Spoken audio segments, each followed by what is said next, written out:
பஸ்ஸுக்குள்ளேயே இருக்கணுமா? பஸ்ஸை விட்டு வெளியில வரக்கூடாதா? கையை இவ்வளவுதான் தூக்கணுமா? இப்படியே வரணுமா? மக்களை பார்த்து சிரிக்காத, மக்களை பார்த்து கையசைக்காத, இப்படியெல்லாம். ஐயோ நானும் என்னவோ ஏதோ நினைச்சேங்க. செம்ம காமெடியா இருக்குங்க. I am just enjoying like anything. நேரடியாவே கேட்கிறேன், சிஎம் சார் மிரட்டி பாக்குறீங்களா?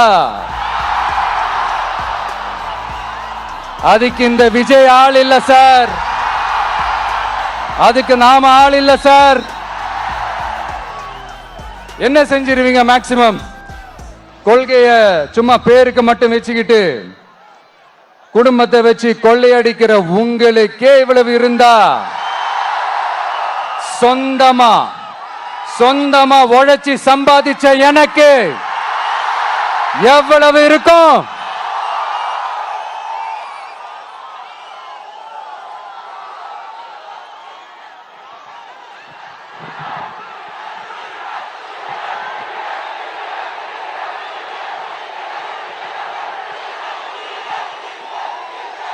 தேங்க்யூ நண்பா. என்ன நாங்க பெருசா கேட்டுவிட்டோம்? மக்கள் நிம்மதியா ஃப்ரீயா நின்று பார்க்கறதுக்கு ஒரு இடம், அதை நாங்க தேர்வு செஞ்சு அதுக்கு பர்மிஷன் கேட்கிறோம். ஆனா நீங்க என்ன பண்றீங்க? அந்த இடத்தையெல்லாம் விட்டுட்டு நெருக்கடியோட, மக்கள் நெருக்கடியோட எங்கெல்லாம் நிப்பாங்களோ அந்த இடமா பார்த்து செலக்ட் பண்ணி தெரியுங்க. உங்க எண்ணம் தான் என்ன சார்? இப்ப ஒரு RSS தலைவர் இங்க வராருன்னு வச்சுக்கோங்க, இல்ல நம்ம பிரதமர் மோடிஜி அவர்களோ இல்ல உள்துறை அமைச்சரோ இங்க வராருன்னு வச்சுக்கோங்க. இந்த மாதிரி கண்டிஷன்ஸ்லாம் போடுவீங்க,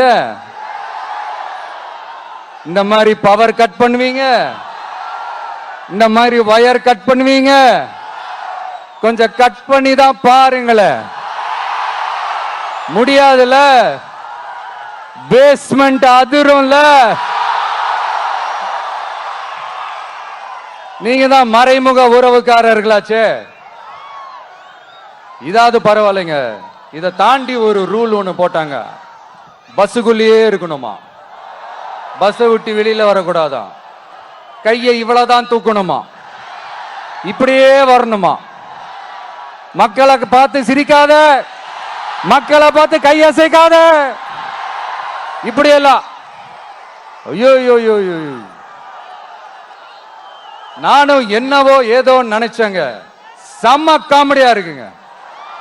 ஐ am just enjoying like anything.